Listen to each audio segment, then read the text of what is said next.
하나님의 말씀은 누가복음 22장 7절부터 13절까지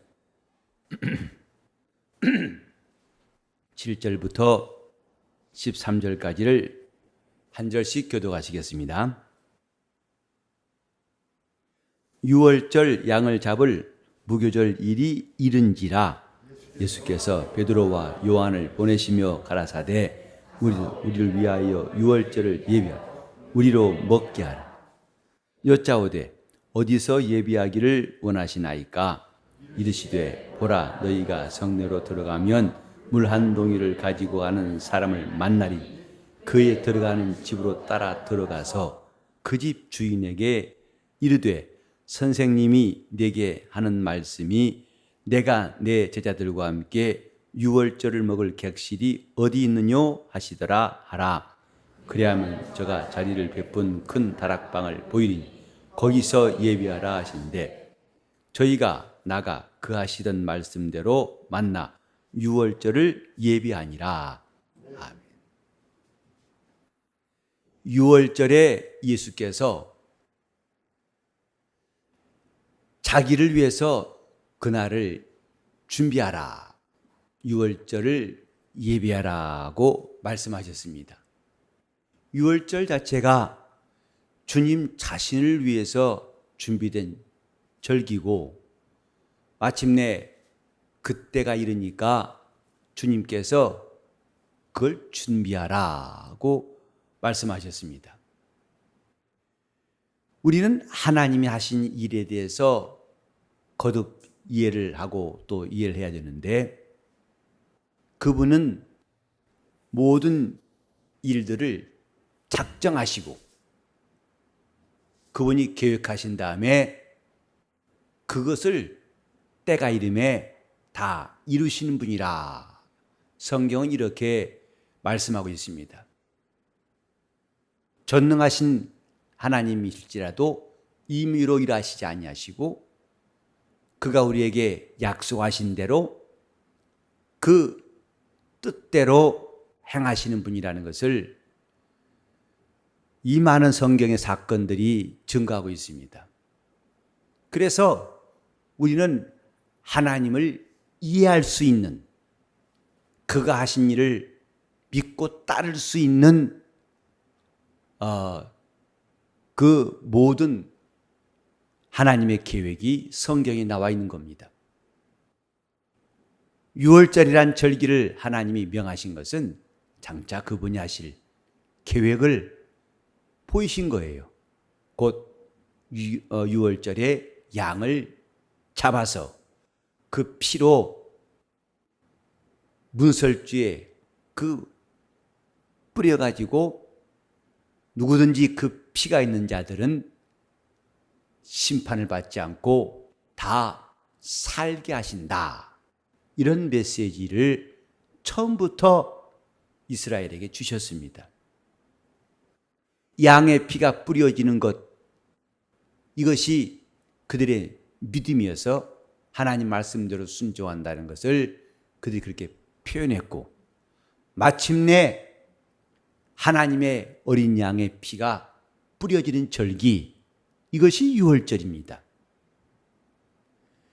그러므로 지금 예수님이 맞이하신 유월절은 드디어 유월절이 온전케 되는, 유월절이 완성되는 순간이라는 것을 생각할 때에 매우 중요하다는 것을 느낄 수가 있습니다.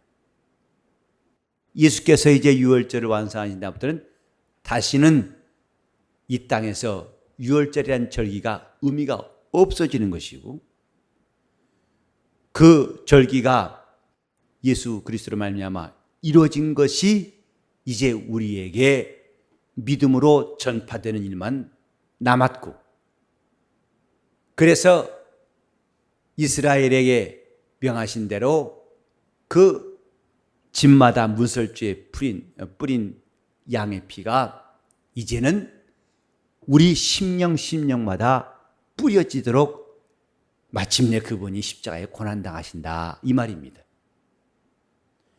그러니까 하나님의 유월절, 그건 이스라엘의 축제가 아닙니다. 이 땅의 사람들이 말하는 축제가 아니라 하나님의 절기다 이 말이에요. 곧 하나님이 일하심, 그분이 계획하시고 그분이 우리에게 반드시 주시려고 하는 메시지와 약속이 있는 절기, 이것이 유월절입니다. 이를 위해서 그는 하나님의 어린 양으로 이 땅에 오신 거예요. 그리고 마침내 그분이 맞이하신 유월절, 이때에 하나님이 하신 일을 우리에게 보라 하고 하신 겁니다. 예수께서 고난당하신 것이 과연 무슨 의미인가, 어떤 사건인가에 대해서 우리가 잘 이해하도록 하나님께서 하신 일은 시청각 교제와 같이 형상화하시는 거예요. 6월절에 그분이 하나님 앞에 자신을 들이시고 인류를 대속하기 위해서 마침내 큰 역사를 이루시는 절기, 그걸 준비하라. 다음 시간에 또 있겠습니다만은 이 6월절을 맞이해서 주님이 하신 것이 이제 최후의 만찬이거든요. 그래서 떡을 떼시면서 받아 먹으라, 이는 내 몸이다. 또 식구의 잔을 가지사 받아 마시라, 이는 내 피라. 즉 6월절을 우리에게 가르치신 주님의 메시지는 성찬이에요. 그가 왜 십자가에 달려 죽으셨는지, 왜 이스라엘의 양들이 6월절마다 죽임을 당하고 핏부림을 당하고 번제로 하나님 앞에 상달되어 했는지, 이것은 하나님이 그 아들을 고난으로 말미암아, 그의 고난으로 말미암아 뭇 심령들을 살리려고 하신 역사를 말하는 것입니다. 이제 그걸 준비하라, 이 말씀하신 거예요. 그러니까 여기 6월절을 준비하라, 이 말씀은 곧 단지 식사할 곳을 준비하라, 이 뜻이 아닙니다. 주님이 최후의 만찬 때에 말씀하신 것, 곧 6월절의 진정한 의미가 무엇인가를 말씀하신 거예요. 내 피와 내 살을 받아 마시고 받아 먹으라. 내가 이를 위해 왔노라. 그리고 이를 위해서 고난 받는다, 이 말씀이거든요. 이제 이런 6월절을 맞이하는 몇 가지의 입장들이 22장에 나오는데, 첫 번째는 우리가 지난번에 봤던 것처럼 대제사장과 서기관들, 그들은 오직 예수를 어떻게 하면 큰 탈이 없이 잡아 죽일까, 그들은 그런 일로 6월절을 준비하고 있습니다. 그리고 유다도 거기에 편승해가지고 그들을 앞장서서 예수를 잡아 넘기는 일에 그가 6월절을 준비하고 맞이하고 있어요. 이건 다 자기들이 임의로, 자기들의 계획과 방법으로서 6월절을 맞이하는 모습이고, 이제 주님이 11 제자에게 말씀하신 것은 이렇게 준비하라. 그래서 주님이 준비하라고 하신 대로 순종해서 6월절을 준비하는 것이고, 6절까지 6월절을 준비한 사람의 모습하고 오늘 읽은 7절부터 6월절을 준비하는 11 제자의 모습하고는 사뭇 다릅니다. 즉 같은 6월절을 준비하되 이렇게 자기들이 갖고 있는 생각, 자기들의 방법, 자기들의 소신대로 6월절을 준비한 사람들, 결국은 그것도 하나님의 뜻을 이루고 있어요. 이들이 예수를 잡아 죽이는데 그들은 일조하고 있습니다. 누군가는 은삼십에 예수를 팔아야 되고, 죄인의 손에 넘겨야 되고, 그래서 하나님의 어린 양이 고난받으신 일을 마침내 이루실 것인데, 그들은 이 일을 위해서 한 부분을 담당하고 있지만은, 그러나 그들이 담당한 역할은 그리 사모할 만한 것이 못 되고 그리 좋은 일은 못 된다 이 말입니다. 하나님께서 이스라엘을 향해서 너희 내 종이라, 내 종 이스라엘아 하고 말씀하셨습니다. 곧 하나님은 이스라엘을 사용하셨어요. 고난의 백성으로 그리스도 오실 길로 사용하셨어요. 그러나 이스라엘뿐만 아니라 애굽 왕도 사용하시고 저 바벨론 왕도 사용하시고 이스라엘을 심판하고 멸망시키시는데 하나님은 저 아수르 왕과 바벨론 왕을 사용하신 겁니다. 채찍으로 사용하신 겁니다. 하지만 그들은 전혀 주님 나라의 분깃이 없고 그들의 쓰임받은 것에 대해서는 하나님이 평가하시질 않습니다. 이게와 마찬가지죠. 6월절에도 대제사장과 바리새인들이 분명히 그 역할을 감당하고 있어요. 하지만 이것은 자기들이 마음의 분노와 자기들의 결심과 자기의 판단에 의해서 예수를 제거해야겠다는 오직 그 일념하에서, 그러나 11 제자들은 주님이 분부하신 말씀대로 가 순종하여서 6월절 먹을 객실을 준비하고 주님께서 명하신 그날을 준비했다 이 말입니다. 우리는 여기서 인생들의 용도가 무엇인가? 우리는 하나님께서 자기 영혼을 어떻게 쓰시게 할 건가에 대해서도 생각해 볼 필요가 있습니다. 우리는 누구나 다 하나님이 쓰기를 원할 거예요. 근데 정말 그를 원한다면은 그분의 말씀에 의해서 쓰임받기를 바라야 한다 이 말이죠. 자기 방식대로가 아니라 그분의 말씀대로 순종하여 그분이 쓰시게 한다 이 말이에요. 여기도 주님께서 베드로와 요한을 보내시며 그랬어요.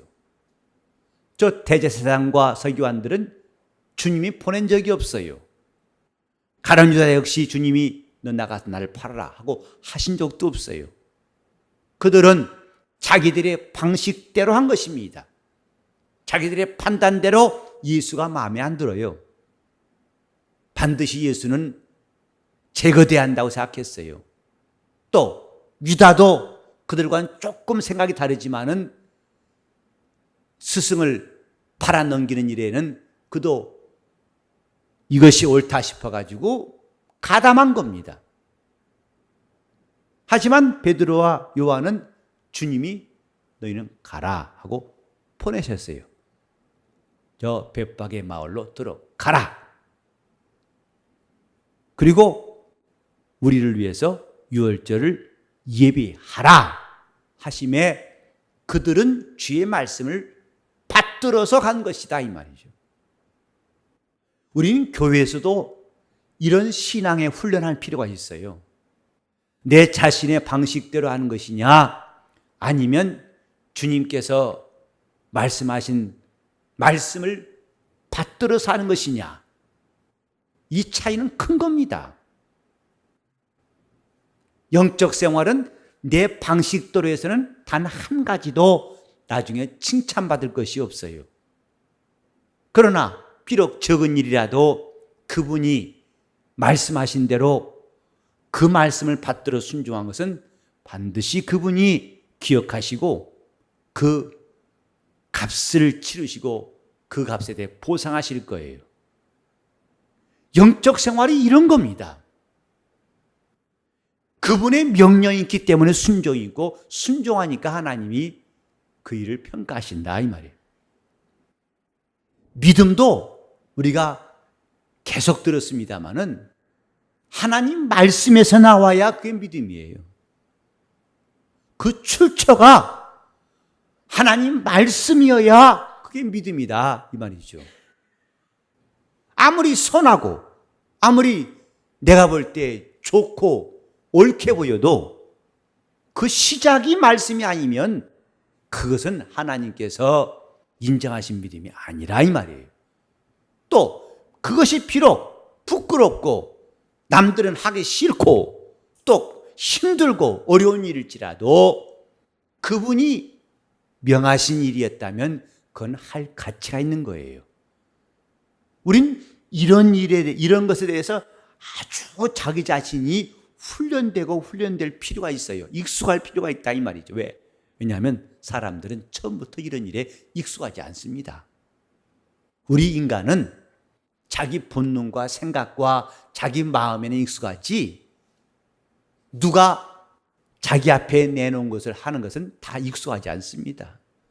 내 마음대로 하는 것은 익숙한데 누가 시킨 일하는 것은 다 익숙하지 않은 것이 인간이에요. 비록 하나님 말씀일지라도 인간은 그 말씀을 날 때부터 순종한 사람들 없어요.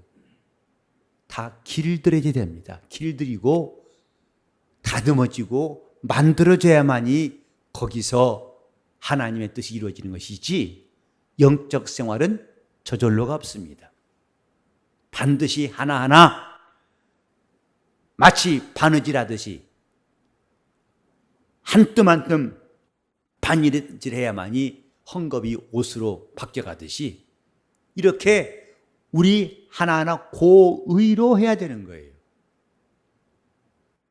우리가 교회에서 봉사할 때에도 이 봉사는 특별히 하나님 말씀이 없이 예컨대 안내한다 또 봉사한다 할 때에도 특별히 이것은 하나님 말씀 없이도 내가 할 수 있는 거라고 해서 봉사할 수 있겠지만 가능하면 그 일하면서도 이것을 내가 하나님 말씀을 따라 순종하려고 자신을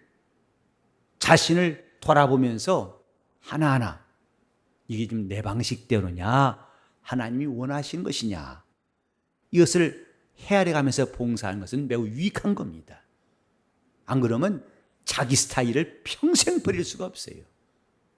그렇다면은 그것은 나중에 가서 아무리 많이 했지만은 그것이 인정받지 못할 수 있습니다.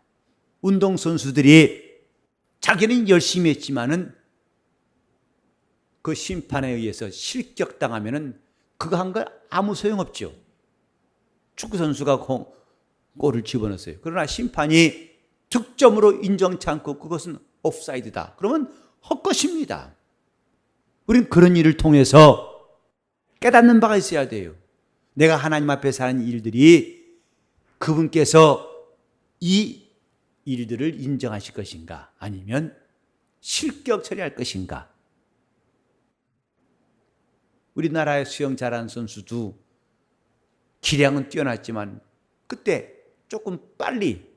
출발을 조금 빨리 하는 바람에 그 중요한 대회에서 실격 처리를 당하고 또 빙상의 유명한 우리나라 여자 선수도 그 실력은 세계 정상급이지만은 그때 그만 그 출발 잘못해가지고 실격당한 적이 있어요.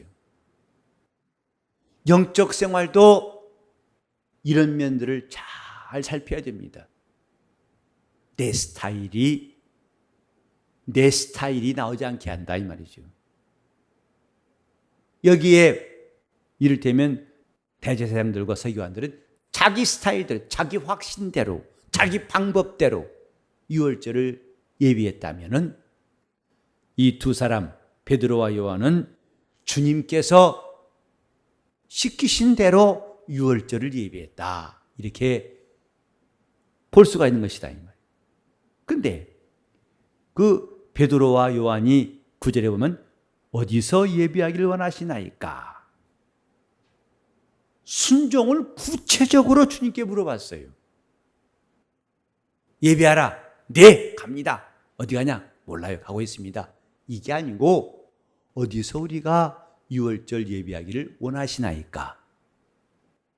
영적 생활은 구체적으로 할 필요가 있습니다. 자신도 잘 모르면서 그냥 무턱대고 한다는 것은 별로 의미가 없어요. 우리가 어디서 예비하기 원하십니까? 이때 주님은 또 구체적으로 말씀하신다 이 말. 어떻게 하면 신앙생활을 구체적으로 할 수 있을까? 제자라는 직책은요, 구체적으로 배우고 구체적으로 실천할 때 마침내 주님의 제자 될 수 있어요. 하나님의 말씀을 듣는 것도 구체적으로 듣는 사람들, 그 말씀을 순종하는 일들도 좀 더 구체적으로, 그러니까 진리의 말씀도 그냥 알았다 이게 아니라 그 말씀을 더 깊이 깨닫고자 하여 사모하고 간구하고 깨달으려고 사모할 때 주님은 그 사람의 그만큼 더 길을 열어주시는 거예요. 말씀을 듣고서 그냥 그런가 보다 하고 넘어간 사람하고 이 말씀이 내게 더 깊이, 그래서 깨달아지고, 듣고 끄덕이는 정도가 아니라 깨달아지고 그것을 자신이 실천하기까지, 인내로 실천하기까지 구체적으로 진행해야 그것이 자기 영혼을 위해서 유익한 겁니다. 그러니까 제자들은 우리가 어디서 예배기 원하십니까? 주님께서 답변하시기를, 보라, 너희가 성내로 들어가면 물 한 동이를 가지고 가는 사람을 만날 것이다. 그에 들어가는 집으로 따라 들어가서 그 집주인에게 말해라. 말할 것도 주님이 친히 말씀하셨어요. 선생님이 내게 하는 말씀이, 내가 내 제자들과 함께 유월절을 먹을 객실이 어디 있느냐? 이렇게 물어봐라. 우리는 지금 주님이 이렇게 말씀하시도록 우리의 순종이 구체적이고 우리의 믿음이 구체적이 될 필요가 있다 이 말이에요. 자, 구체적으로 시작. 구체적으로. 영적 생활은 구체적으로. 제자는 분중이 아닙니다. 분중은 그저 주님이 행하신 이적을 보고서 끄떡 하나 얻어먹었을 거예요. 고기 한 마리 얻어먹었을 겁니다. 그러나 제자는 그 주님의 말씀을, 그가 하신 말씀을 깨닫고, 그래서 이것은 모세가 광야에서 준 떡과 같지 않다. 인자가 주는 떡은 그와 같지 않다. 곧 하나님의 떡은 하늘로부터 내리는 것인데 그것은 그 떡을 먹는 자마다 생명 얻는 것이다. 그 보리떡 5개, 고기 2마리 가지고 주님 축사하셔서 5,000명을 먹이게 하셨는데 그거 먹고는 생명 없다 이 말이에요. 근데 그거나 받아먹고 끝난 사람이 있는가 하면은 그것을 행하신 이가 누구시고 그가 우리에게 주려는 것이 무엇인지를 깨달은 사람들은 마침내 영생의 말씀이 예수께 있는 줄 알고 그를 떠나지 아니하고 그의 제자가 되었고 그의 살과 피를 나눈 사람이 되었어요. 영적 생활 구체적으로. 그래서 성경에 보면 복 있는 사람은 주야로 그 말씀을 묵상하는 자로다 했어요. 하나님의 율법을 즐거워하여 주야로 그 말씀을 묵상하는 자로다. 오늘 저와 여러분이 영적 생활을 구체적으로 하자고 하는 결심이 우리 모두에게 다 있으면 좋겠어요. 신앙생활은 겉돌지 말고 건들거리지 말고 거품을 일으키지 말고 구체적으로 할 필요가 있어요. 저는 기도하면서도 그런 생각을 해요. 저 기도원이 기도했을 때 그런 하나님의 말씀을 들었습니다. 미디안을 물리쳐라. 그래서 이스라엘을 구원하라. 그때 기도원을 생각할 때, 아니 우리 아버지 집도 매우 작은 지파 출신이고 자기도 별 수 없는 사람인데 이것을 내가 감당할 수 있을까? 그래서 그는 하나님께 구했어요. 만일 하나님께서 이 양털이에만 이슬이 내리고 그 땅은 마르게 하신다면 하나님이 나를 부르시고 쓰신 줄 알겠습니다. 하나님 그렇게 하셨어요. 다시 재차 기드온이 하나님께 구했죠. 이제 반대로 양털은 마르지 않고 양털은 마르고 땅만 이슬 내린다면은 하나님이 나와 함께 하시고 이 전쟁에 나가라고 하신 줄 알겠습니다. 그때 하나님 그렇게 하셨어요. 그러므로 그 다음에 미디안을 물리치기 위해서 기드온이 행동합니다. 저는 기드온이 그렇게 기도한 것이 정말 대단하다 생각해요. 왜냐하면 우리 기도는 항상 너무 시작에 머무를 때가 많아요. 예컨대 주여 제가 가야 됩니까? 말아야 됩니까? 결혼해야 됩니까? 말아야 됩니까? 장사해야 됩니까? 말아야 됩니까? 그러니까 항상 그 수준에서 기도가 맴돌 수밖에 없어요. 근데 제가 기도원에 대해서 좀 달리 생각했던 것은 뭐냐면 기도원은 멍하고 있다 하나님 부르시니까 그럼 이렇게 해봐야지 하고 그래서 양털에만 이슬이 있고 땅에는 마르고 또 한 번 더 구할 때는 반대로 구했다 보지 않습니다. 기도원은 평소에 기도를 많이 한 사람인 것 같아요. 그렇게 기도하는 사람들에게는 하나님이 구체적으로 기도할 수 있는 내용도 주신다 생각한다 이 말이에요. 기도도 그냥 항상 그저 기계적으로 그냥 쳇바퀴 돌듯이 그런 기도가 아니라 우리가 진정으로 기도하면 더 사모하고 간구한다면 하나님은 우리 기도가 더 구체화되게 하셔서 기도원처럼 막연히 X입니까? O입니까? 이게 아니라 하나님이 이렇게 O가 되게 하시려면은 나에게 이렇게 역사해 주소서 하건 이것은요 기도하는 사람이 영감 아니고는 이런 말 할 수가 없어요.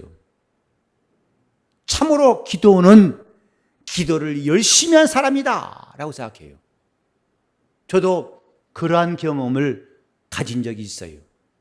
아주 원론적인 이거냐 저거냐 하는 그 기도의 제목을 그걸 넘지 못했던 그러나 반드시 하나님 앞에 기도해야 했던 그런 일이 있었는데 하나님 앞에 간구하다 보니까 어느 순간에 꼭 기도원의 기도같이 하나님이 기도의 지혜를 주신다 이 말이에요. 하나님 만약에 이렇게 이런 일이 있다면은 내가 하나님이 이렇게 인도하신 줄 알겠습니다 하는 저도 모르게 그런 기도 제목이 나온 걸 보고 깜짝 놀랐어요.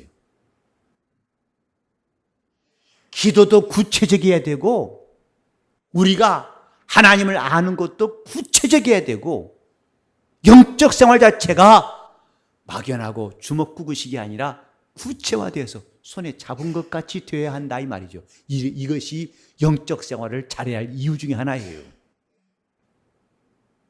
신앙생활을 열심히 하고 잘하면 점점 더 구체적이 된다고 저는 생각해요. 성경도 조금 더 잘하려고 사모하고 더 사모하고 할 때마다 이 성경이 지금까지 보였던 것보다 더 자세히 더 환하게 보인다는 것을 저뿐만 아니라 여러분도 다 경험하셨을 거예요. 그러니까 주님을 사모하는 것이 주님께 더 가까이 나가는 것이 주님을 더 의지하는 것이 결코 헛된 것이 아니다 이 말입니다. 6월절을 예배하라. 어디서 예배기 원하십니까? 성내로 들어가면은 물 한 동이를 이고하는 사람을 만날 것이다. 하나님이 하실 일을 마치 클로즈업한 것처럼 저 멀리서 본 그림이 아니라 망원경을 내가 이렇게 해서 망원경이 그 멀리 있던 것을 내 눈앞에 있는 것처럼 끌어다가 보게 하는 것 같이 주님은 그들에게 구체적으로 말씀하셨어요. 그를 만날 것인데 그저 아무 집 들어가지 말고 그의 집으로 따라 들어가거라. 그리고 그 집주인에게 말하되 이렇게 말하라. 마태복음 10장 19절에도 주님 말씀하셨어요. 너희가 임금들과 총독들 앞에 끌려갈 때에 무슨 말할 것인가 염려치 않기로 작정하라. 그때 말한 이는 너희가 아니라 너희 속에서 말씀하신 자 곧 아버지의 성령이시니라. 성령께서 너희에게 말할 것을 주시리라. 저는 그 말씀에 대한 확신, 그 말씀을 진정으로 의지하고 더 의지하고 싶어요. 나에게 할 말을 주시는 분, 내가 지금 무슨 말을 해야 할 것인지 알지 못하지만은 분명한 것은 오늘 이렇게 주님이 그 집주인에게 할 말까지도 이렇게 말하라고 말씀하신 것처럼 우리에게도 그렇게 말씀하신다고 우리는 믿어야 됩니다. 이런 영적 생활 하십니까? 신앙생활은 구름 잡는 것이 아닙니다. 바람 잡는 것이 아닙니다. 손에 잡은 것 같이 이렇게 하는 것이다 라는 이 놀라운 간증과 담대함과 확신 있는 것이 신앙생활이에요. 그래서 내 제자들과 함께 유월절을 먹을 객실이 어디 있느냐 이렇게 물어봐라. 우리는 이전에도 그런 말씀하신 적이 있죠. 나귀 타고 주님 들어오실 때에도 제자들을 보내시면서 아직 사람이 타보지 않은 나귀 새끼 그것을 끌고 와라. 끌고 와라 그랬죠. 그때 묻거든 이렇게 말하라. 주가 쓰시겠다 하라. 주님은 이렇게 우리에게 구체적으로 말씀하시고 인도하시는 주님이에요. 우리들은 알아서 해라가 아니라 우리가 그를 의지하면 의지할수록, 사모하면 사모할수록 어린 나이에게 어머니가 말을 넣어주는 것처럼 주님은 그렇게 일하신다는 것을 우리가 잘 깨닫고 그렇게 우리도 경험할 수 있으면 좋겠어요. 신앙생활은 이런 겁니다. 저 맹수 앞에서 순교당할 적에 그들이 막연히 뭔가 주님이 나를 도와주시겠지 하고 하다가 잡혀 죽은 것이 아니라 그들은 화형을 당하면서도 사자밥이 되면서도 그들은 끝까지 믿음을 지키고 확신했던 것, 이런 주님이 그들에게 계시기 때문에, 이렇게 주님이 역사하시기 때문에 그들은 흔들리지 않고 믿음을 지킬 수 있었어요.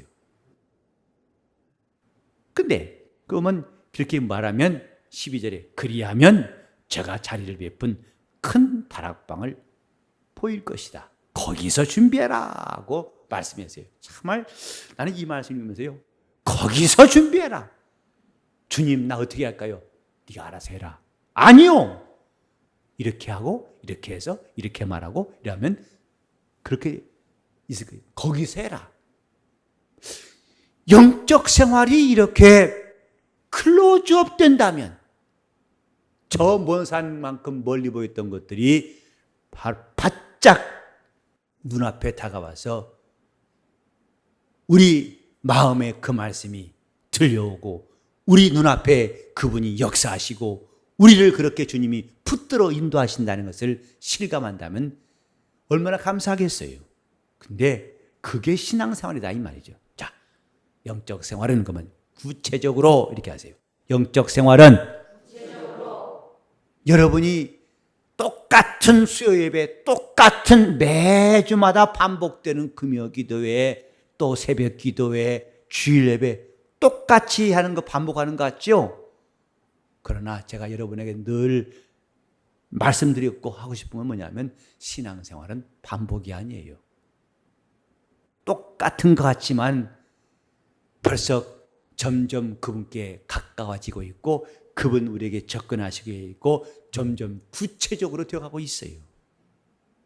이것이 영적 성장의 놀라운 사실이다 이 말이죠. 영적 생활은 구체적으로. 근데 그렇게 구체화된 것도 없고 확실한 것도 없이 세월만 지나서 나 몇십 년째 믿는다고, 그건 허황된 말. 참 공허한 말 아니겠습니까? 어느 분야의 전문가를 할 때 그 사람이 오랫동안 했다는 것 가지고는 충분치 않습니다. 오랫동안 하면서 남들이 따라갈 수 없는 탁월한 수준의 기술이 있기 때문에 전문가 아니겠어요? 말 한마디에도, 저 칼질 한번 하더라도 전혀 스시 하는 거 보니까요, 그 기술은 얇게 균일하게, 솜씨가 없는 사람일수록 두꺼워요, 써는 게. 근데 그 전문가, 아주 스시 전문가 칼질하는데 삭삭삭삭삭, 근데 거의 종이장 같아요, 스시가. 그렇게 감탄을 할 수밖에 없어요. 그냥 우리 볼 때는 채 썰듯이 삭삭삭삭삭삭 같은데 거의 투명하다시피 종이장같이 삭삭. 콩 하나 딱 들어보니까 종이 같아요. 그래서 야, 이 사람 대단하다. 오랫동안 이 일만 했다는 것이 아니라 그 기간과 함께 그 대단한 실력이 있지 않습니까? 오늘 우리는 주님께서 예비하라 하신 유월절이 뭘까? 나는 유월절을 어떻게 예비할까? 저 대제사장과 바리새인처럼 자기 스타일대로, 자기 방법과 자기들의 혈기와 자기의 판단과 자기의 사상과 자기의 주장대로 할 것인지. 물론 그런 사람, 영화에는 주연만 있는 게 아니라 조연도 있는 것이고, 또 좋은 역할만 있으면 영화 재미없어요. 아주 밉상스럽고 저 사람 빨리 죽어서 드라마에 안 나왔으면 좋겠다, 그런 사람도 있어야만 영화 되듯이 말이죠. 하나님 앞에서 각각 역할을 다 하고 있는데 우리는 기왕이면 거룩한 도구가 되고 의의 도구가 되어서 하나님 나라에 유익한 사람이 되어야 할 것입니다. 유월절을 예비하라 하신 주의 말씀, 오늘 우리는 그분이 우리에게 주신 살과 피를 이제 어떻게 하면 많은 사람들에게 전하고 나눠줄 것인가? 이것이 이제 우리가 예비해야 할 그분의 절기예요. 다시 마가다락방 가서 우리는 이 일을 해 떡을 떼고 잔 마시는 것이 아니라 이제 우리에게 주신 이 그리스도의 살과 피가 어떻게 하면 내 사는 날 동안 더 많은 사람에게 더 확실하게 그들의 심령에 이 떡이 옮겨지고 그분의 피가 옮겨지게 할 것인가? 그것도 다 주님이 말씀하신 대로 예비할 수 있도록, 그래서 점점 더 구체화될 수 있기를 예수 이름으로 축원합니다. 신앙생활은 구체적으로 합시다.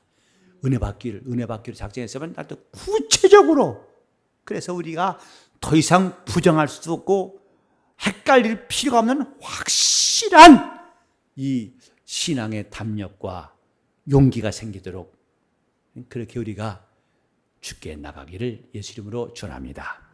기도하실 때 내 영혼이 주의 말씀을 따라서 주님의 절기를 잘 준비할 수 있도록 통성으로 기도하시겠습니다.